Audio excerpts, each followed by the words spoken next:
Sesaat lagi Anda akan menyaksikan Damai Indonesiaku Spesial Ramadan dipersembahkan oleh Wadimor, tentu sarung kita.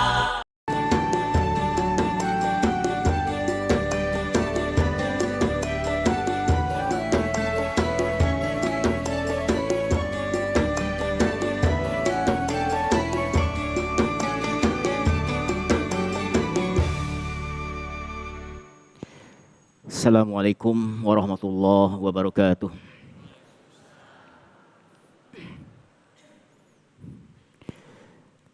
A'udzu billahi minasy syaithanir rajim.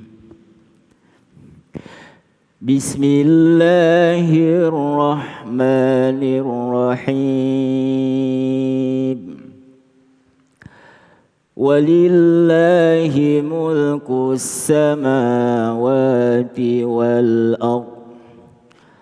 Wallahu ala kulli syai'in qadir.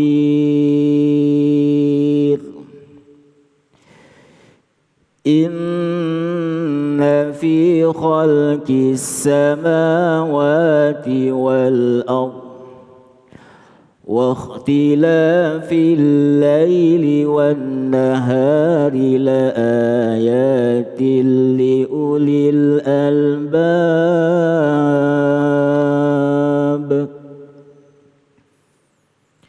الذين يذكرون الله قياما وقعودا وقعودا وعلى جنوبهم ويتفكرون في خلق السماوات والأرض ربنا ما خلقت هذا باطلا Subhanaka fakina adzabannar. Sadaqallahul azim. Assalamualaikum warahmatullahi wabarakatuh.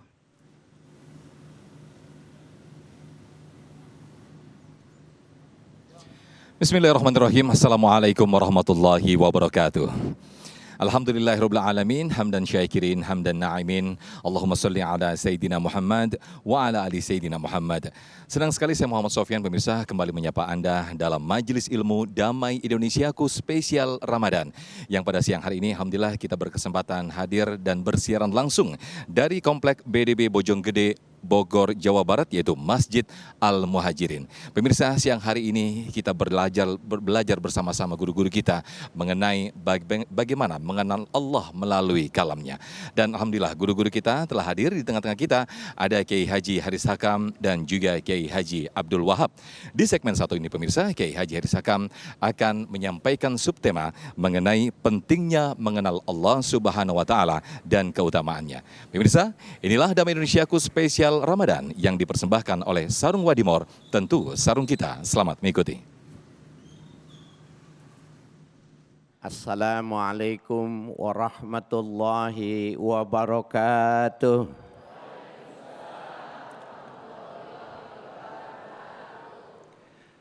Alhamdulillahillazi kataba alaina siyama Ramadan.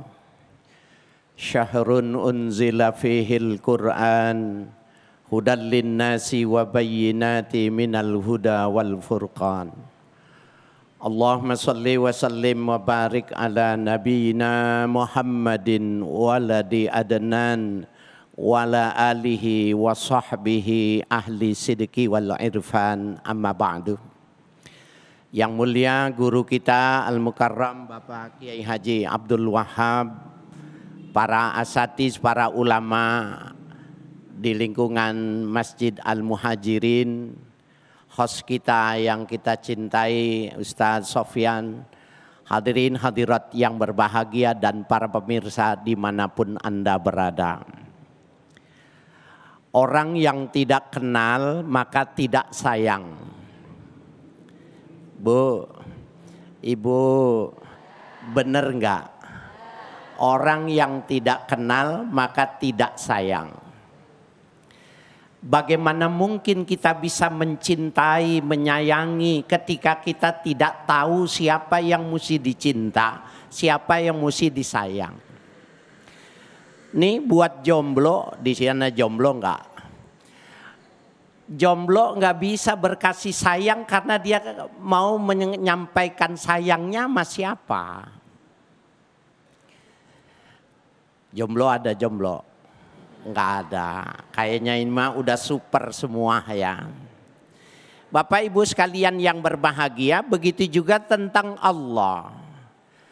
Jangan berharap kita mengerti tentang Allah, kebesarannya, keagungannya, kemuliaannya, kasih sayangnya kalau kita tidak kenal. Maka bagaimana cara kita memperkenalkan diri kita, memperkenalkan Allah terhadap diri kita? Maka Allah Subhanahu wa ta'ala memberikan petunjuk. Awaman kana mayyitan fa'ahyainahu. Bukankah dulu manusia itu maitan? Ibnu Katsir mengatakan maitan ay halikan, dallan. Bukankah dulu manusia itu binasa, manusia itu celaka? Fa'ahyainahu, kemudian kami hidupkan. Dalam tafsir dikatakan fa'ahya qulubahum bil iman. Kami hidupkan kehidupan mereka itu dengan iman. Wa ja'alnahu nuran yamshi bihi finnas. Dan kami berikan cahaya sehingga dengan cahaya itu mereka bisa hidup di kalangan manusia secara umum. Ibnu Abbas dalam nukilan Ibnu Katsir mengatakan yang dimaksud dengan nur huwal Quran. Jadi dengan diturunkannya Al-Quran maka manusia bisa mengenal Tuhannya. Kamam mathaluhu fidz zulumat. Allah mengatakan dulu manusia itu perumpamaannya seperti orang yang dalam kegelapan. Ibu, kalau tidak ada matahari sekarang ini, tidak ada cahaya, dunia ini sempit. Karena cuma satu telapak tangan, satu depak tangan kita bisa mengetahui lingkungan. Kemudian ketika dikasih matahari kita bisa lihat sepanjang kemampuan mata melihat. Betul Bu? Betul Pak? Nah begitulah dengan Al-Quran digambarkan orang yang tengah dalam gulita kemudian diturunkan Al-Quran maka dia bisa mengerti siapa dirinya. Siapa manusia itu. Kalau dia manusia dari mana dia? Dilahirkan ibunya. Ibunya dari mana? Ibunya dari ibunya terus dari ibunya sampai kepada Siti Hawa. Oh kalau begitu Siti Hawa juga ada yang menciptakan. Nah ini adalah alur di mana orang mencari tentang Tuhan. Imam Ibnu Hajar Al-Haytami mengatakan kalau seandainya ada cara lain untuk memahami Tuhan selain daripada memahami penciptaannya itu, la salaka Ibrahimu alaihissalam, pasti dilalui oleh Nabi Ibrahim.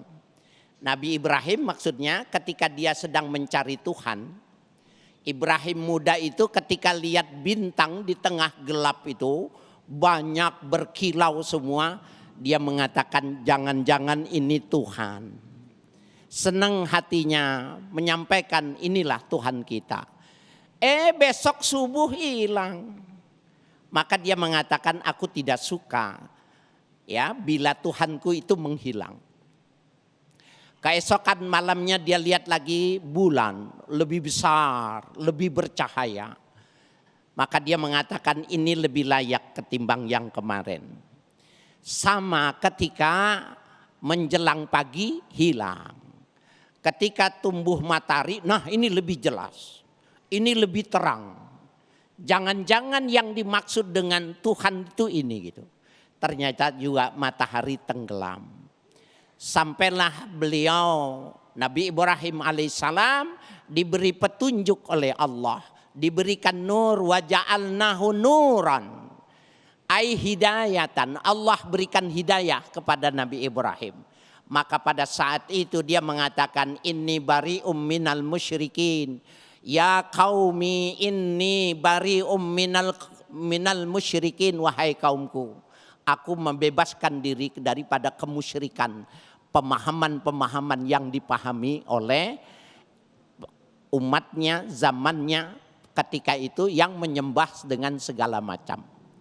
Nah, Bapak Ibu sekalian yang berbahagia, jadi sangat sederhana. Kita mau kenal Tuhan kita, baca aja Al-Quran. Bapak pengen tahu sebenarnya seberapa besar kecintaannya Allah kepada manusia, baca saja Al-Quran. Saya tadi ke sini dapat informasi katanya orang Al-Muhajirin ini khataman Qurannya ini udah yang keempat kali katanya di sini. Betul ya Bu ya? Amin ya. Ditambah dengan tahun-tahun sebelumnya. Bapak Ibu sekalian yang berbahagia. Jadi ketika ibu senang kepada seorang laki-laki, ibu mau dipersunting oleh laki-laki. Ibu mau tinggalkan keluarga ibu, orang tua ibu, ngikut si laki-laki ini yang akhirnya itu disebut suami karena ibu sudah kenal dia. Ibu kalau masih gadis gitu, ada orang nih naik motor gitu, ya bilang, ayo ikut yuk, kita nikah gitu. Ibu mau nggak? Kalau ibu mau, ibu bermasalah. Ibu saya bawa ke rumah sakit, bermasalah ibu. Tapi suami ibu ini ibu kenali dulu. Oh, orangnya ganteng, rumahnya di sana, pekerjaannya jelas, ibu bapaknya jelas. Maka ibu mau menerima. Nah, itu adalah sebuah metode di mana orang ketika mencari Tuhan itu yang pertama adalah al-mazhabul hissi. Caranya ada dengan metode melihat penciptaan alam semesta ini. Walaupun di kalangan agamawan di luar ada lagi, ada yang disebut dengan al-mazhabul akli. Ibu bapak sekalian, ibu tidak pernah ke Amerika, betul. Tapi ketika anak ibu pulang dari Amerika, ibu diceritakan tentang Amerika, bapak diceritakan kemajuan semacam ini, teknologi, diceritakan dan itu masuk akal. Ketika bapak dan ibu percaya dengan yang diceritakan, itu namanya ma'rifah. Dan itu yang disebut dengan mazhabul akli. Ada lagi yang disebut dengan al-mazhabul tajribi. Bagaimana orang mengerti harus diteliti. Ibu, ada sebuah penelitian. Kenapa Nabi Muhammad ketika ditanya oleh sahabatnya, siapakah sebenarnya orang yang mesti kami hormati, yang mesti kami unggulkan dengan yang lain. Nabi mengatakan ummuk, ibumu. Nih. Sumaman ya Rasulullah, siapa lagi? Ummuk, ibumu. Nih. Sumaman ya Rasulullah, ummuk, ibumu. Nih lagi. Udah berapa kali Bu? 3. Kemudian beliau mengatakan, sumaman ya Rasulullah, abuk, baru bapakmu. Nah, oleh orang Jepang ini diteliti nih. Kenapa Nabi ada diskriminasi dalam hal biologis? Ternyata setelah diteliti, ini yang disebut dengan al-mazhabut tajribi, diteliti. Mohon maaf nih, di bulan Ramadan kalau ilmiah boleh, walaupun di dalam masjid, walaupun di Masjidil Haram, di Masjid Nabawi juga disampaikan. Ternyata kejadian kita ini, manusia ini, ketika ayah ibu kita berhubungan, wanita harus 3 kali klimaks. Suaminya cukup 1 kali, maka bisa melahirkan anak. Sehingga seorang anak saya termasuk 3 kali durhaka kepada ibunya, ketimbang 1 kali durhaka kepada bapaknya. Nih, orang-orang yang hebat yang memberikan keturunan yang baik. Nah, itu namanya al-mazhabut tajribi. Wallahu a'lam. Terima kasih Kiai Haji Haris Hakam yang telah memberikan muqaddimah di awal ini bagaimana kita mengenal Allah atau ma'rifatullah. Itulah mengapa mustahil ketika kita menyukai seseorang atau mencintai sesuatu barang tapi tanpa kita kemudian mengetahui atau memahami barang yang kita sukai. Nah, di segmen berikut pemirsa kita akan mengenal atau mengaji lebih dalam lagi bagaimana tema besar kita ini. Kita akan elaborasi lagi tentang bagaimana mengenal kalamullah atau melalui ma'rifatullah. Bagaimana cara-cara mengenal Allah. Insya Allah akan dijelaskan oleh guru kita di segmen berikut oleh Kiai Haji Abdul Wahab. Sesaat lagi tetaplah bersama kami di Damai Indonesiaku Spesial Ramadan.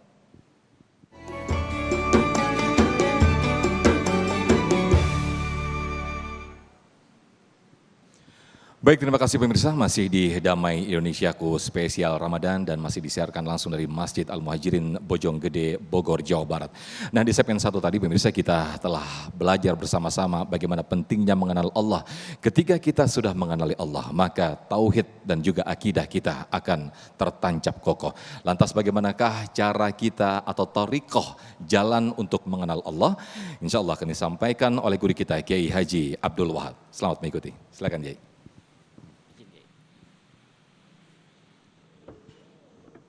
Assalamualaikum warahmatullahi wabarakatuh.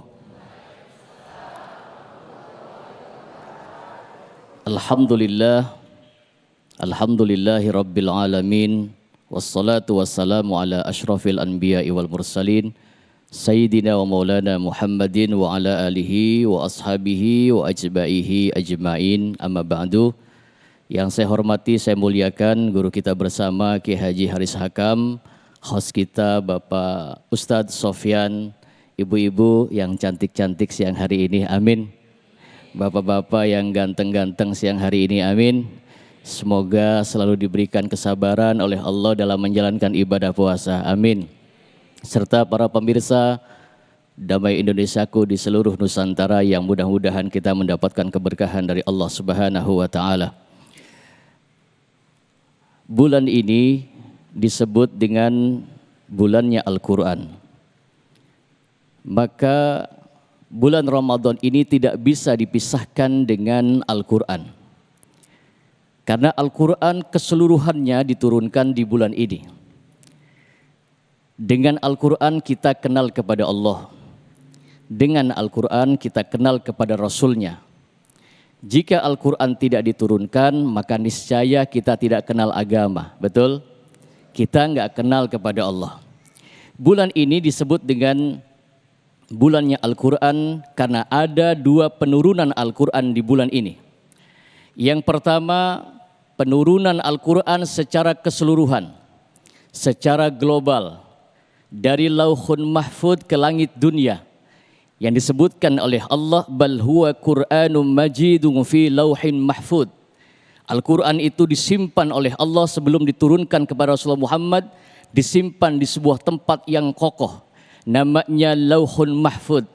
Termasuk takdir kita, jodoh kita, kematian kita, nasib kita bagaimana, itu sudah ada ketentuannya dari Allah Subhanahu wa Ta'ala dan itu disimpan di dalam Lauhun Mahfud.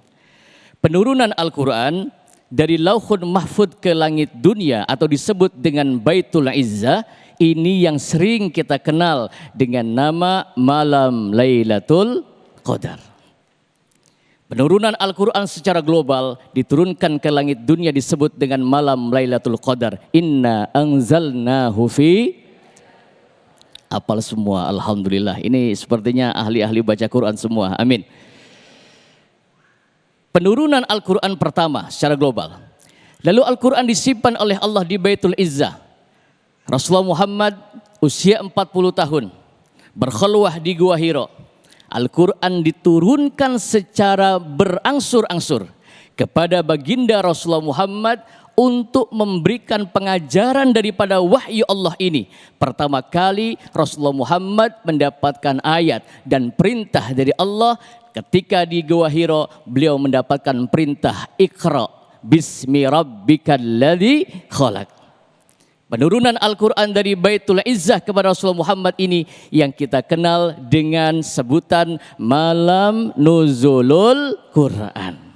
Hadirin pemirsa Damai Indonesiaku yang dirahmati oleh Allah Subhanahu wa taala.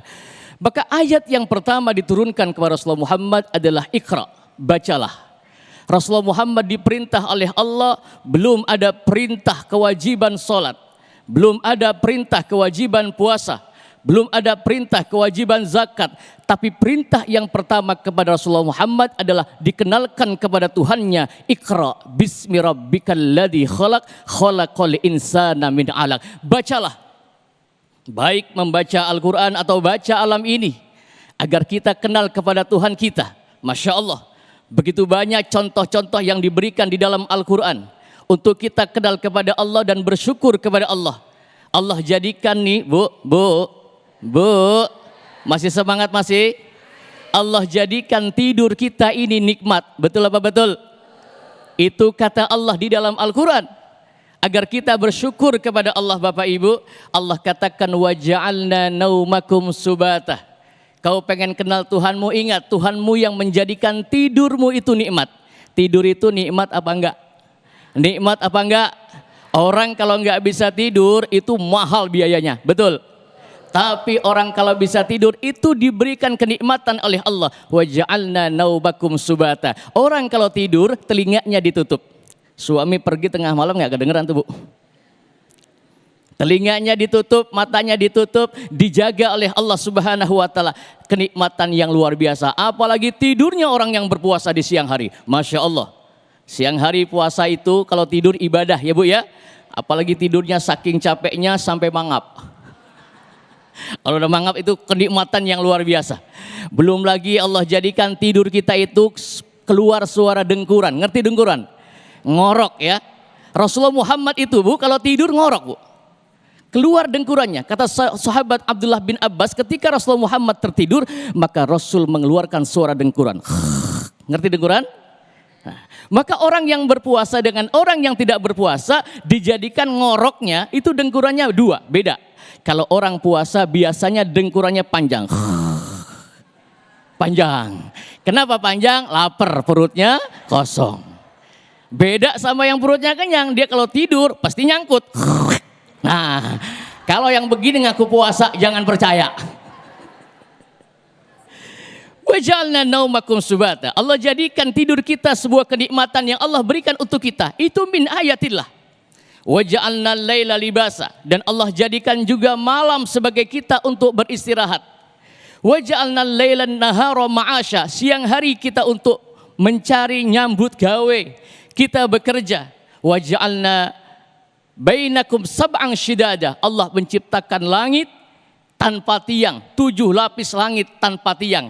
Ini semua diajarkan oleh Allah melalui perantara baginda Rasulullah Muhammad sallallahu alaihi wasallam. Jika Al-Quran ini turun, kita pun belum tentu kenal kepada Allah. Jika Al-Quran turun, ada perintah aqimis sholah, ayo lakukan sholat. Contoh sholatnya bagaimana? Lihat Rasulullah, betul? Al-Quran tidak menjelaskan secara global tentang bagaimana sholat. Kita diperintahkan puasa, bagaimana cara puasanya? Lihat Rasulullah sallallahu alaihi wasallam. Bahkan Allah memberikan pengajaran kepada kita. Bu, bulan Ramadan ini bulan diturunkannya ampunan oleh Allah. Amin. Maka perbanyak kita membaca Al-Quran agar kita bisa berdialog dengan Allah Subhanahu wa taala. Amin. Siapa orang yang membaca Al-Quran di bulan ini, Masya Allah, pahalanya luar biasa. Maka salah satu jawaban mengapa kita terkena kewajiban ibadah puasa. Saya sering ditanya, Ustadz, kenapa sih kita harus puasa di bulan Ramadan? Jawabannya adalah karena bulan Ramadan diturunkannya Al-Quran. Maka karena kemuliaan Al-Quran, kita diperintahkan oleh Allah, diwajibkan untuk berpuasa karena memuliakan Al-Quran. Begitupun Rasulullah Muhammad. Rasulullah Muhammad setiap hari Senin berpuasa dan setiap hari Kamis berpuasa. Rasulullah Muhammad ditanya, ya Rasulullah, mengapa engkau di hari Senin berpuasa? Apa jawab Nabi? Fihi wulidtu. Karena di hari Senin aku dilahirkan dan di hari Senin aku diangkat menjadi Nabi. Maka setiap hari Senin aku melakukan ibadah puasa karena aku memuliakan hari kelahiranku dengan aku melakukan ibadah puasa. Saya mau tanya sama bapak-bapak. Pak, Kalau ulang tahun bapak-bapak diumpama, kalau ulang tahun bapak-bapak makan-makan apa puasa? Jawab yang jujur nggak apa-apa. Ibu-ibu, ibu kalau ulang tahun makan-makan atau puasa? Pantesan gemuk-gemuk. Saking mulianya Al-Quran, maka Allah mewajibkan kita untuk melakukan ibadah puasa. Karena puasa itu mendekatkan diri kita dengan sifat-sifatnya Allah Subhanahu wa ta'ala. Hadirin pemirsa Damai Indonesiaku yang dirahmati oleh Allah Subhanahu wa ta'ala. Al-Qurannya turun. Dan contoh Al-Quran itu agar kita kenal kepada Allah, contohnya adalah baginda Rasulullah Muhammad sallallahu alaihi wasallam. Maka Al-Qur'an penurunan yang kedua yaitu secara mutawatir, secara berangsur-angsur. Untuk apa? Agar yang pertama Rasulullah Muhammad sering bertemu dengan malaikat Jibril. Yang kedua agar Rasulullah Muhammad mampu menjawab pertanyaan daripada setiap orang yang bertanya. Contoh, Rasul ditanya, "Ya Rasulullah, yas'alunaka 'anil mahid." Ya Rasul, bagaimana saya punya istri saya dari kemaluannya keluar darah. Rasul diam. Allah berikan wahyu. Qul yas'alunaka 'anil mahid, qul huwa adan fa'tazilun nisaa fil mahid. Katakan ya Muhammad, kalau ada wanita yang keluar darah dari kemaluannya, maka itu namanya darah haid. Wala taqrabuhunna hatta yathurna. Pak, kalau istrinya lagi keluar darah jangan coba-coba deketin. Kalau istrinya lagi keluar darah, wala taqrabuhunna, jangan kau dekati aja nggak boleh, apalagi dikelonin. Hatta yathurna fa idza tatahharna fa'tuhunna min haitsu amarakumullah. Innallaha yuhibbut tawwabina wa yuhibbul mutatahhirin. Begitu terus turun berangsur-angsur agar kita kenal kepada Allah Subhanahu wa taala melalui kalam-kalam yang disampaikan kepada Rasulullah Muhammad dan disampaikan juga kepada kita umatnya. Mudah-mudahan manfaat. Assalamualaikum warahmatullahi wabarakatuh. Waalaikumsalam warahmatullahi wabarakatuh. Terima kasih Kiai Haji Abdul Wahab yang telah memberikan pemaparan yang sangat luar biasa sekali. Bagaimana Rasulullah Sallallahu Alaihi Wasallam menerima kalam Allah pertama kali. Iqra bismi rabbikal ladzi khalaq. Nah, di segmen berikut, segmen 3 dan juga 4, kita akan mengelaborasi, kita akan perdalam tema kita yang sangat menarik ini dengan sesi tanya jawab. Jadi siapkan pertanyaan Anda. Tetaplah bersama kami di Damai Indonesiaku spesial Ramadan yang dipersembahkan oleh Sarung Wadimor, tentu sarung kita.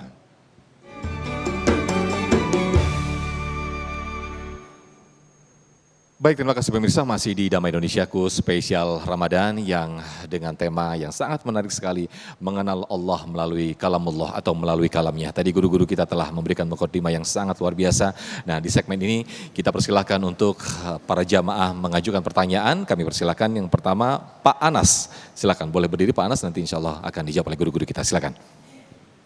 Assalamualaikum Ustadz Haris Hakam dan juga Ustadz Abdul Wahab. Tema kita kali ini adalah mengenal Allah melalui kalamnya. Kalam kita adalah Al-Quran. Bahasanya bahasa Arab. Dan fakta, kita orang Indonesia itu kebanyakan tidak tahu bahasa Arab. Nah, apakah mungkin bisa dikatakan kita ini orang yang nggak tahu bahasa Arab, yang nggak tahu artinya langsung, kita belum kenal sama Allah? Atau mungkin ada nggak cara lain, selain dengan Al-Quran kita bisa kenal Allah? Itu mungkin, para Ustadz. Syukran. Baik, terima kasih Pak Anas. Sedikit mereview tadi yang ditanyakan oleh jamaah kita, bagaimana Al-Quran kita ini identik dengan bahasa Arab dan sejauh ini kita tidak banyak yang bisa memahami bahasa Arab. Nah, apakah itu sudah bisa dikatakan dan bisa kita mengenal Allah melalui kalamnya, Kiai? Silakan, Kiai. Baik, terima kasih. Bapak Ibu sekalian yang berbahagia, Inna ja'alnahu Qur'anan Arabiyyan. Sesungguhnya kami turunkan Al-Quran dalam bahasa Arab itu, Allah sudah bisa mengukur. Walaupun bukan orang Arab, kalau dia mau belajar pasti bisa. Dulu saya pernah di Tebuireng, ya, di pesantren Tebuireng itu. Salah seorang kiai di situ, Kiai Idris Kamali itu kalau khutbah itu pakai bahasa Arab full gitu loh. Maka selesai khutbah, anak Jakarta kan rada-rada ya Bu ya. Ya anak Jakarta sama ini juga nih, Bogor juga rada-rada juga. Maksudnya rada-rada anak muda dia berani nanya. Yai menapa panjenengan khutbah ngagem basa Jawa sedaya. Niki kata saking Jakarta boten ngertos. Ibu paham itu tadi bahasa itu? Ah, ini terjemahannya di bawah yang nggak jelas. Ya. Pak Yai tadi khutbahnya pakai bahasa Arab semua. Kami dari Jakarta itu nggak ngerti. Apa jawaban Kiai Idris Kamali? Salai sirak. Salahmu sendiri. Kenapa tidak mau belajar? Karena waqad yassarnal Qur'an, sungguh kami permudah Al-Qur'an. Ibu kan pernah lihat kan viralnya orang nggak bisa ngomong, tapi ketika dia baca Al-Qur'an bisa. Yang tuli, yang bisu saja bisa. Dari lantaran Allah mengatakan wa innalahu lahafizun, kami yang menjaganya. Kita alhamdulillah tidak bisu, maka sebenarnya ketika kita tidak paham satu jawabannya. Apa Bu? Halo, hadiahnya umrah nih. Nanti saya tunggu di Jeddah. Karena saya enggak mau belajar. Nah sekarang ini udah dipermudah lagi. Teknologinya sudah ada, mushafnya sudah enggak perlu menghafal Al-Quran. Mushafnya sudah dicetak. Enggak perlu lagi belajar bahasa Arab, sudah ada terjemahannya. Nah rajin-rajinlah Bapak di bulan Ramadan ini membaca Al-Qur'annya, hataman Qur'annya yang ada terjemahan. Dapat 1 juz, 2 juz, seperti ibu-ibu ini, kemudian sekali-sekali keluar. Ibu di karangan sahabat Nabi ketika dia terpaut oleh satu ayat, maka satu ayat itu diulang-ulang dari sholat isya sampai sholat subuh. Dibaca lagi satu ayat. Kenapa? Semakin didalami semakin banyak mutiaranya. Semakin didalami semakin banyak mutiara. Diulang-ulang, enggak apa-apa. Bahkan tadabbur ayat yang semacam itu lebih bagus ketimbang menghatamkannya Al-Quran. Tapi di Ramadan ini dua-duanya, membacanya juga dan memahaminya juga. Jadi saya ingin mengatakan kepada penanya, ayo seperti saya ini yang kurang rajin, saya di Ramadan ini waktunya minta supaya kita lebih rajin untuk sama-sama bisa belajar lagi. Bisa kok, sebisa mungkin. Saya kasih semangat nih sama yang bertanya. Saya sudah umur di atas 40 tahun, sudah punya anak 2, saya baru belajar agama. Karena saya dulu pengacara. Selesai kuliah saya jadi pengacara. Duit saya banyak, orang takut sama saya. Tapi saya sekarang ini Bapak Ibu sekalian saya belajar. Jadi umurnya sudah di atas 40, sudah punya anak 2. Jadi kalau saya mau belajar, kita mau belajar, insya Allah bisa. Baik, terima kasih Kiai Haji Harisaka. Mungkin bisa dikuatkan oleh Kiai Haji Abdul Wahab berkaitan dengan kalamullah yang ada yang mengatakan bahwa Al-Quran ini hidup ketika ada orang yang tidak memahami Al-Quran. Tapi ketika membacanya itu tidak jarang meneteskan air mata. Nah mungkin bisa dijelaskan mengenai kalamullah ini hidup. Fadhal Yai. Baik, Al-Quran itu satu-satunya mukjizat Nabi yang masih ada hingga saat ini. Nabi Sulaiman itu punya mukjizat, bisa bicara dengan hewan, tapi mukjizat itu sudah tidak ada. Nabi Isa itu mukjizatnya dalam Al-Quran dikatakan wa ubri'ul akmah wal abrasa wa uhyal mauta biidnillah, mampu menyembuhkan orang yang kena sakit, orang yang buta sejak lahir, bahkan mampu menghidupkan orang yang sudah meninggal dunia dengan izin Allah. Itu dijelaskan di dalam Al-Quran. Dan Al-Quran ini mukjizat yang masih bisa kita rasakan hingga saat ini ila yaumil qiyamah, sampai yaumil qiyamah. Maka Al-Quran ini selalu dibaca oleh kita, Mas Sofyan. Walaupun kita tidak membaca Al-Quran secara langsung, tetapi kita kena kewajiban membaca Al-Quran di dalam setiap ibadah sholat kita. Maka ketika kita sholat, kita berdialog dengan Allah. Boleh orang tidak bisa bahasa Arab, tetapi ketika sholat dia harus dan wajib bisa membaca surah apa Bu?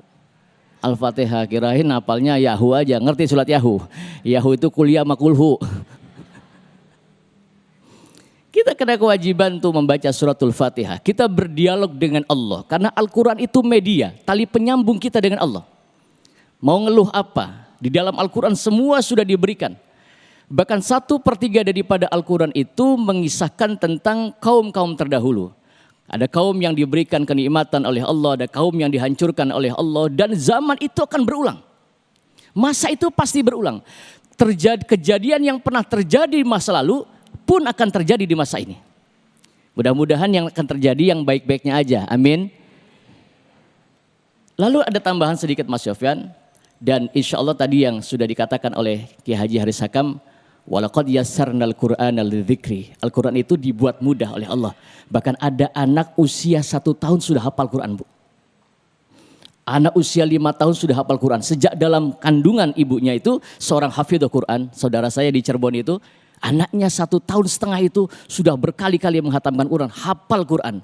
Al-Quran dia baca saja belum bisa, tapi mukjizat Allah ini luar biasa, dan yang menjaga langsung Allah Subhanahu wa taala. Baik, terima kasih Kiai Haji Abdullah Wahab atas tambahan jawabannya. Kami persilakan berikutnya untuk Ibu Suryati, boleh berdiri dan silakan diajukan pertanyaannya. Silakan.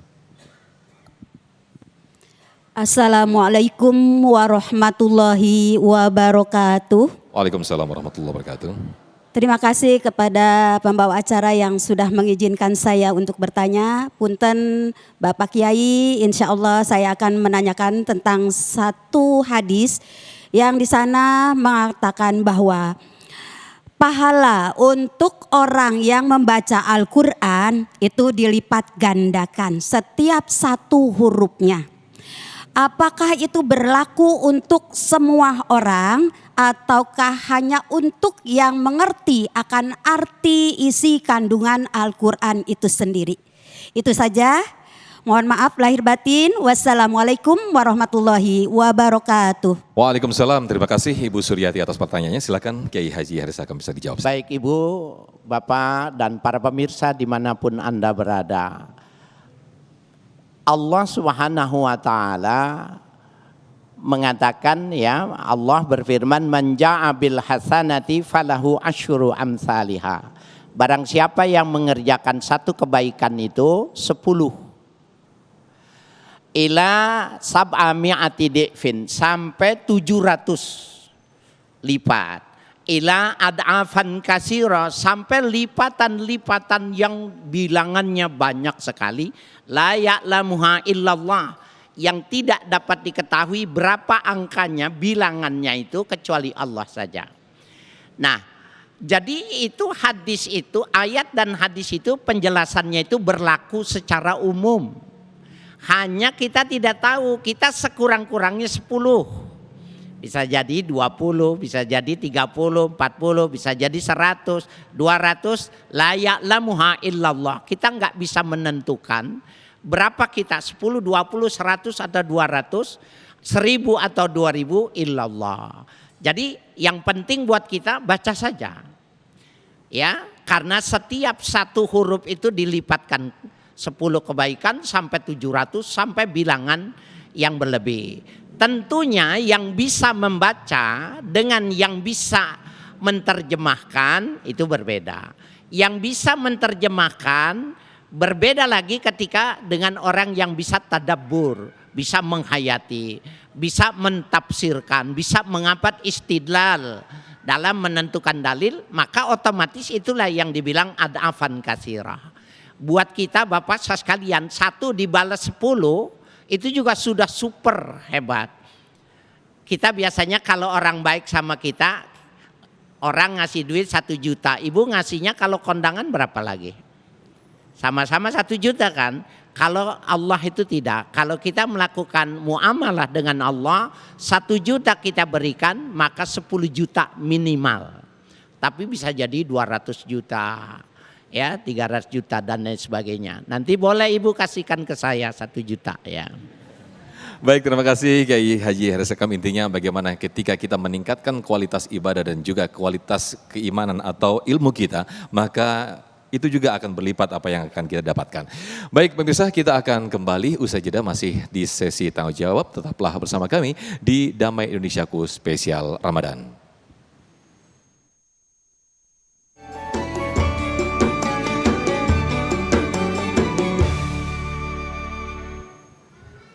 Baik, terima kasih pemirsa, masih di Damai Indonesiaku spesial Ramadan dan kita masih ada sesi tanya jawab satu segmen lagi. Nah, kita akan efisiensikan segmen ini. Ada 2 penanya yang insya Allah nanti akan dijawab oleh guru-guru kita. Ada Ibu Yuniasih yang sudah siap dengan pertanyaan. Silakan Ibu. Assalamualaikum warahmatullahi wabarakatuh. Waalaikumsalam warahmatullahi wabarakatuh. Terima kasih kepada pembicara. Saya diberi kesempatan untuk bertanya. Assalamualaikum Pak Ustadz. Pak Kiai, saya dapat amanat dari jamaah. Sepengetahuan saya, kalau baca Al-Quran itu, kalau mulai itu, saya pribadi atau jamaah yang beriman, itu ingin syafaatnya dari Al-Quran itu sendiri yang kita baca. Kemudian yang saya tahu untuk obat atau asifa. Di Ramadan ini, kebanyakan memang saya dan teman-teman itu banyak berlomba-lomba untuk menghatamkan Al-Quran berjus-jus gitu. Tapi dilema juga setelah tadi membaca bahwa kalamullah itu harus dengan tafsir segala macamnya itu. Saya mau bertanya nih Kiai, tolong dijelaskan. Lebih utama mana antara yang membaca Al-Quran dengan yang mengkajinya? Terima kasih, mudah-mudahan kita dapat syafaat. Amin ya rabbal alamin. Amin, amin. Wassalamualaikum warahmatullahi wabarakatuh. Waalaikumsalam, terima kasih Ibu Yuniasi. Silakan Kiai Haji Haris Hakam, mana yang utama? Lebih banyak-banyakan khatam, cepat-cepatan khatam, atau mentadaburinya? Sementara ketika kita mentadaburi Al-Quran itu tersebut, maka mungkin khatam ini tidak banyak begitu ya. Silakan Kiai. Baik Ibu sekalian, Bapak yang kami hormati dan para pemirsa dimanapun Anda berada. Kalau ditanyakan mana yang lebih afdal, maka derajat keilmuannya itu at-tadabbur afdalu minal qiraah. Tadabbur itu lebih bagus daripada membaca. Itu dalam pendekatan ilmiah, pendekatan secara keilmuan seperti itu. Tetapi ketika kita seperti saya yang umpamanya tidak banyak tahu ya Bu ya, tidak banyak tahu, maka saya memproporsikan diri saya itu lebih bagus saya memperbanyak hatamannya. Kenapa? Karena saya kalau saya umpamanya gitu banyak saya tadaburkan itu memang bagus, tetapi barangkali karena saya makanya ada orang yang tidak punya lahan untuk memberikan dakwah umpamanya, maka lebih bagus perbanyak saja banyak bacaannya. Tapi bagi Ustadz Abdul Wahab dan ustadz-ustadz yang lain, dia nggak boleh cuma membaca saja, tetapi lebih bagus dia mengkombin 2 hal itu tadi, membaca dan mentadaburkan. Dan itu yang dicontohkan oleh Nabi, dicontohkan oleh para sahabat, para tabi'ut tabi'in, semacam itu Ibu. Dua-duanya positif, dua-duanya bagus dan lipatannya luar biasa. Apakah keduanya mendapatkan syafaat? Ya, Iqra'il Qur'an fa'innahu syafi'an li ashabih. Bacalah Quran, bukan suruh tadabbur Quran. Bacalah Quran, maka Quran akan menjadi syafaat buat orang yang membacanya. Nah, berarti membaca saja sudah mendapatkan syafaat. Apalagi Bapak-bapak yang menyempatkan waktu untuk tadabbur ya dalam ayat mendalami. Bahkan ada yang menarik ya tentang syafaatul Quran itu Bapak Ibu sekalian. Kalau dibilang Quran memberi syafaat, bagaimana Quran memberi syafaat? Kepikir nggak sama Bapak sama Ibu? Apakah kita dijagain dari api neraka gitu?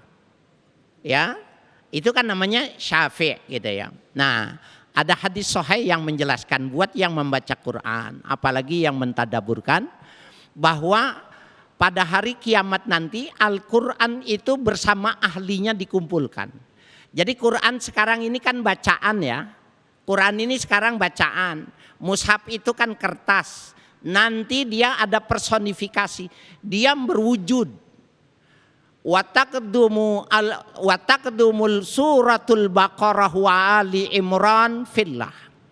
Maka ketika kita jalan mau menghadap Allah, Al-Baqarah sama Ali Imran langsung maju ke hadapannya. Dan ngapain tujuannya? Lutahajjina fi ala sahibihi. Dan Al-Baqarah dengan Ali Imran itu memberikan hujjah, memberikan argumentasi di hadapan Allah.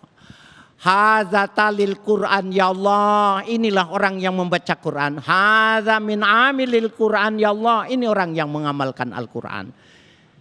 Nah, itu Al-Baqarah sama Ali Imran berduanya karena surahnya berdekatan dan paling panjang. Al-Baqarah 281. Kemudian Ali Imran ayatnya 200. Bagaimana kalau orang yang baca Qur'annya kul and kul? Kul ya ayyuhal kafirun sama kul huwallah. Apakah dia memberikan syafaat juga? Halo? Kira-kira memberi syafaat enggak, Bu? Memberi syafaat. Jadi 114 surah dalam Al-Quran, satu persatu diawali dengan Al-Baqarah dengan Ali Imran akan memberikan syafaat kepada orang yang membacanya. Kulhu paling banyak. Kenapa? Kata kulhu paling sering saya dibaca katanya. Baik, terima kasih Yai. Masya Allah, dua-duanya mendapatkan pahala yang sangat luar biasa. Yang tidak mendapat pahala adalah yang tidak membaca Al-Quran, begitu ya. Baik, berikutnya kami persilakan Bapak Heru yang insya Allah nanti akan dijawab oleh Kiai Haji Abdul Wahab. Silakan. Terima kasih Ustadz Sofyan. Assalamualaikum warahmatullahi wabarakatuh. Pak Kiai, kita mengenal kalam Allah melalui Al-Quran, Mbak Kiai. Ini mohon bahwa di luar kitab suci Al-Quran, misalnya hadis qudsi, apakah ini juga disebut kalam Allah, Ustaz, Mbak Kiai? Karena ini kan mimpi-mimpi Rasulullah dari Sang Rob, dari Tuhan, dari Allah. Mungkin itu saja Pak Kiai. Baik. Terima kasih. Assalamualaikum warahmatullahi wabarakatuh. Waalaikumsalam, terima kasih Pak Heru. Silakan boleh langsung dijawab Kiai Haji Abdul Wahab. Baik, Al-Quran itu adalah kalamullah. Kalamullah itu Al-Quran. Jadi kalau kita membaca Al-Quran berarti kita berdialog dengan Allah. Dan Al-Quran itu sekali lagi saya katakan menjawab semua. Al-Quran itu obat. Wa nunazzilu minal Qur'ani ma huwa syifa. Dan sekarang diteliti Ibu oleh orang-orang di Eropa sana bahwa ketika seseorang membaca Al-Quran, apa yang dimaksud dengan obat? Ternyata gerakan mulut seseorang ketika membaca Al-Quran itu membuat manusia menjadi sehat. Orang yang kena sakit jantung itu biasanya dikasih obat di bawah lidah. Dan ternyata membaca Al-Quran itu mampu mengobati apa yang ada di dalam tubuh kita. Karena mukjizat, Bu. Al-Quran itu mukjizat. Apalagi yang dibaca kul and kul. Ya, okay? Qul a'udzu birabbil falaq min syarri ma khalaq. Terus berulang-ulang. Ada ayat yang mudah dibaca, gampang, ada juga yang sakil, yang berat dibaca. Karena Al-Quran itu adalah mukjizat yang diberikan kepada Rasulullah Muhammad langsung dari Allah Subhanahu wa taala. Maka Al-Quran itu kalau dibaca, dan para sahabat pernah ditanya begini. Kata sahabat, aku lebih mudah mengamalkan Al-Quran. Aku sulit untuk menghafalkan Al-Quran, tapi aku lebih mudah mengamalkan Al-Quran. Kalau sekarang beda, lebih banyak yang hafal Quran, tapi yang mengamalkan Al-Quran lebih sedikit. Hafal Quran, pintar baca Quran, tapi maaf, tidak ada akhlak Al-Quran sama sekali pada dirinya. Yang kedua, Rasulullah Muhammad ditanya, ya Muhammad, bagaimana wajah Tuhanmu? Rupa Tuhanmu bagaimana? Punya tangan jumlahnya berapa? Rasul diberikan wahyu oleh Allah. Qul huwallahu ahad, Allahus somad, lam yalid walam yulad walam yakul lahu kufuwan. Allah itu esa, Allah itu tidak beranak dan tidak diberanakan. Allah itu tidak sama dengan satu. Yang terakhir adalah tentang hadis qudsi. Hadis qudsi itu adalah kalamullah yang disampaikan kepada Rasulullah Muhammad, tapi itu berbeda dengan Al-Quran. Jadi Al-Quran itu, Al-Quran dengan hadis Nabi pun harus dibedakan. Maka Al-Quran zaman dulu tidak dibukukan Pak, mulai dibukukan itu zaman sahabat Umar ya, Birusmil Utsman, apalagi Birusmil Utsman itu mulai dibukukan. Dulu Al-Quran masih belum diperbolehkan untuk dijilid dan dijadikan buku ya. Terima kasih. Baik, terima kasih Kiai Wahab atas penjelasannya. Nah pemirsa, di segmen berikut ada segmen benar nggak sih? Nah ini pertanyaan atau pendapat masyarakat seputar Ramadan yang nanti insya Allah akan dikomentari oleh guru-guru kita. Tetaplah bersama kami di Damai Indonesiaku Spesial Ramadan.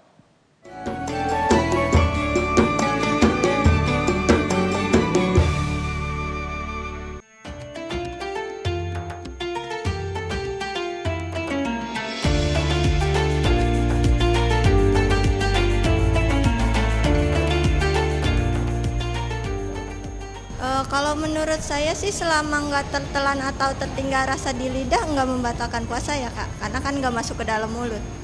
Tidak membatalkan puasa. Atau tidak, sah-sah saja tidak membatalkan puasa. Kalau menurut saya, kalau lipstiknya yang nggak ada rasanya gitu ya, jadi kalau misalnya masuk tercampur dengan air itu nggak akan luntur gitu. Nah itu sih menurut saya sih nggak akan membatalkan. Tapi kalau lip tint yang ada rasanya, kemudian sengaja dirasa, dicilat gitu ya, kemudian masuk ke mulut ya itu cenderung batal sih walaupun lebih ke makruh. Baik, itu tadi pendapat masyarakat seputar bagaimana menggunakan lipstik, batal atau tidak. Emang ada lipstik yang ada rasanya gitu Bu? Oh ada ya? Ada rasa buah-buahan, rasa kolak, rasa cendol gitu ya? Gimana ya?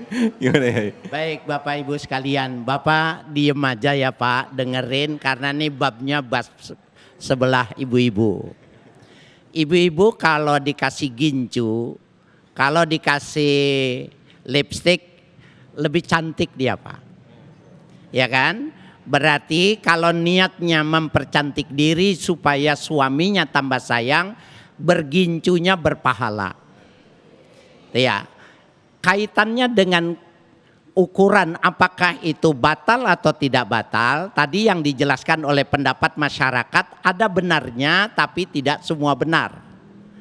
Mana yang kurang tepat ketika ada rasa, yang ada rasa dan yang tidak ada rasa tidak membatalkan. Sehingga ulama-ulama fuqaha berfatwa, ibu yang memasak menyicipi masakannya, terasa nggak waktu dicicipi? Tidak membatalkan, kecuali ibu bilang gini.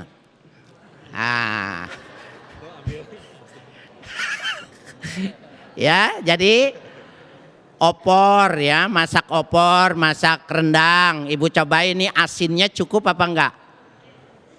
Ya, kemudian nggak apa-apa. Lipstik tidak dinikmatin tidak masalah. Ukurannya adalah idkhalu syai' ilal jauf. Masuknya sesuatu itu ke rongga perut.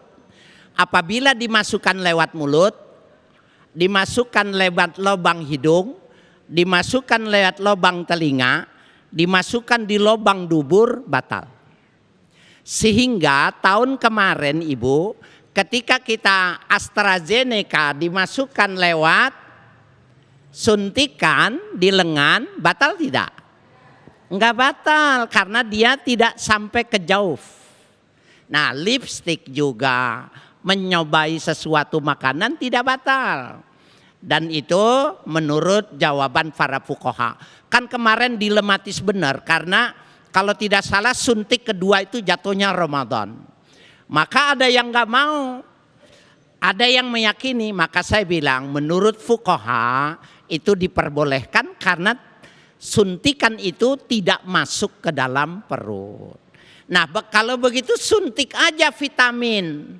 Suntik aja vitamin A, B, C ya semua suntik ya. Jadi dari pagi seger aja gitu. Ya, apakah itu juga tidak membatalkan? Itu bisa membatalkan karena dia tidak masuk lewat, tidak sampai ke jauf, sampai ke perut, tetapi dia fungsinya, jadi dia dari aspek asasi ya, dari fungsinya itu dia bisa menggantikan sel-sel yang sudah kendor dan dia bisa menjadi nutrisi. Maka suntik yang vitamin energi dan lain sebagainya, walaupun tidak sampai jawab tapi dia membatalkan. Oke, baik, terima kasih Kiai Haji Haris Agam. Insya Allah nanti akan kita mendengarkan jawaban dari Kiai Haji Abdul Wahab. Video berikut ini tentang bagaimana meneteskan obat mata ke mata, apakah itu batal atau tidak. Nah, kita simak berikut ini.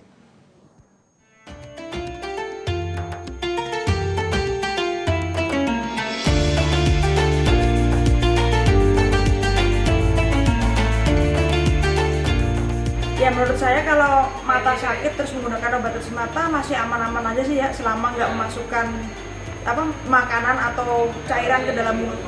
Sakit mata, mata merah itu kan harus diteteskan obat mata ya. Jadi ya itu hal yang terpaksa gitu, emang harus diteteskan tuh obat matanya ke mata. Jadi buat saya itu tidak membatalkan. Menurut saya suntik itu ikhtiar untuk menjaga kesehatan. Sedangkan puasa sendiri kita supaya menjalankan ibadah. Menurut saya sepertinya nggak membatalkan. Tapi selebih dari itu ya kita serahkan pada Allah Subhanahu Wa Taala. Baik, yang ketiga pasrah nih. Tapi tiga-tiganya sepakat tidak batal. Nah, gimana Kiai Wahab? Ya, baik, jawaban itu tadi sudah disampaikan oleh Kiai Haji Haris Hakam. Saya hanya menambahi saja bahwa pada intinya adalah jika sesuatu itu yang masuk ke mata atau berada di rongga mulut tapi tidak masuk sampai ke rongga perut, itu tidak membatalkan puasa. Jadi intinya seperti itu. Dan yang kedua, yang tidak mengenyangkan. Sedikit tapi mengenyangkan itu juga membatalkan puasa. Jadi meneteskan obat mata ke mata tidak membatalkan puasa. Dan suntik juga tadi sudah disampaikan oleh Kiai Haji Haris Hakam. Beliau sepertinya pakar fikih ini ya. Dan itu tidak membatalkan puasa selagi tidak untuk maksud dan tujuan menambah nutrisi. Jadi pemirsa yang dirahmati oleh Allah Subhanahu Wa Taala, yang ketiga tadi kalimatnya pasrah. Kalimatnya pasrah. Dan ini ada di dalam Al-Quran. Yuridullahu bikumul yusra wala yuridu bikumul usra. Walitukmilul iddata walitukabbirullaha ala ma hadakum wa la'allakum tashkurun. Lakukan ibadah yang Allah perintahkan dengan sekemampuan kita. Karena saya sering ditanya, Ustadz bagaimana saya sudah tua, punya orang tua yang sudah tidak mampu puasa. Kalau sudah tidak mampu puasa, ya sudah jangan puasa. Kalau memang puasa itu memberatkan, bahkan membahayakan, nanti bayar fidyah. Mengganti tidak, kalau tidak sanggup lagi mengganti, cukup membayar fidyah saja. Tidak usah mengqadha puasanya. Jadi Allah tuh pengen kita ibadah itu mudah Bu. Ibadah itu enggak beratin. Maka contoh kalau ibadah sholat tarawih yang mudah itu, biasanya kalau tarawih itu yang cepat apa yang kilat? Karena itu dianjurkan oleh Nabi, kalau jadi imam itu ya jangan terlalu lama. Barangkali di belakang ada nenek-nenek yang nggak bisa nahan kentut, kan begitu. Nah itu diajarkan oleh Allah, yuridullahu bikumul yusra wala yuridu bikumul usra. Semuanya dibuat mudah saja dan jangan sampai membebankan. Terima kasih. Baik, terima kasih Kiai Haji Wahab, kemudian juga Kiai Haji Haris Hakam yang telah memberikan pemaparan di segmen ini dan juga tadi telah memberikan tausiah yang sangat luar biasa sekali bagaimana kita mengenal Allah melalui kalamnya. Tetaplah bersama kami di Damai Indonesiaku spesial Ramadan.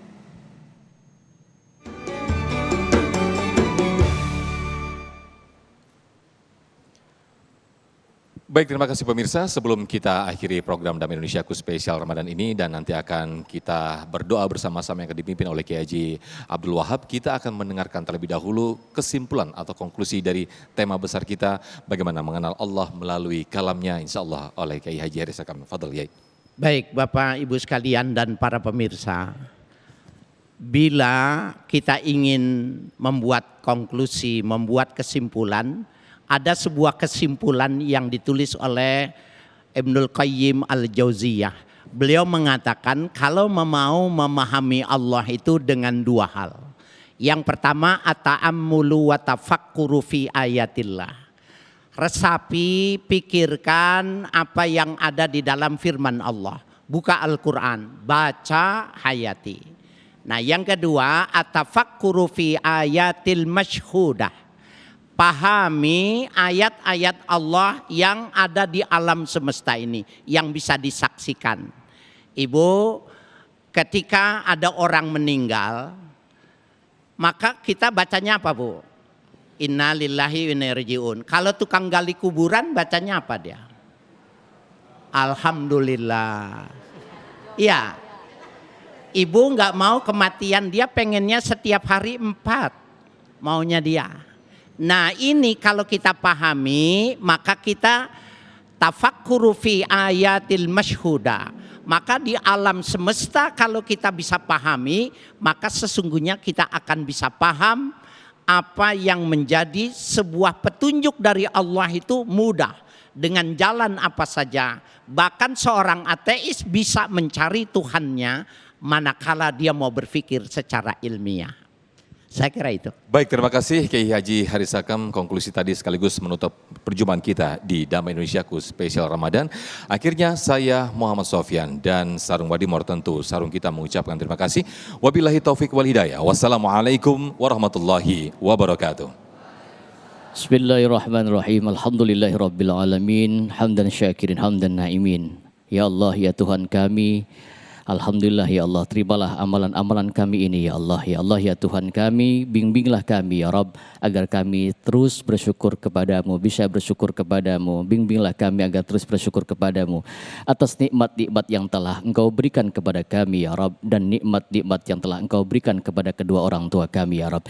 Ya Allah ya Tuhan kami, ampunilah dosa-dosa kami ini ya Rabb, dan ampuni dosa-dosa kedua orang tua kami ya Rabb. Hanya doa yang mampu kami panjatkan untuk kedua orang tua kami ya Rabb. Kami tidak mampu membalas jasa-jasanya ya Rabb. Rabbana la tuzigh qulubana ba'da idh hadaitana wa hab lana min ladunka rahmatan innaka antal wahhab. Ya Allah, janganlah Kau palingkan hati kami ini setelah Engkau tanamkan hidayah ke dalam hati kami ini. Rabbana atina fid dunya hasanah walhamdulillahi rabbil alamin.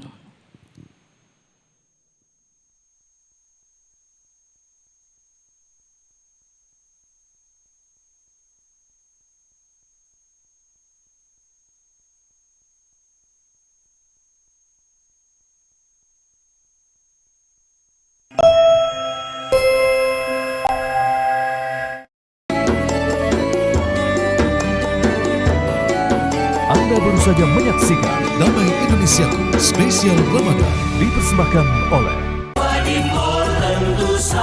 Wadimor tentu sarung kita.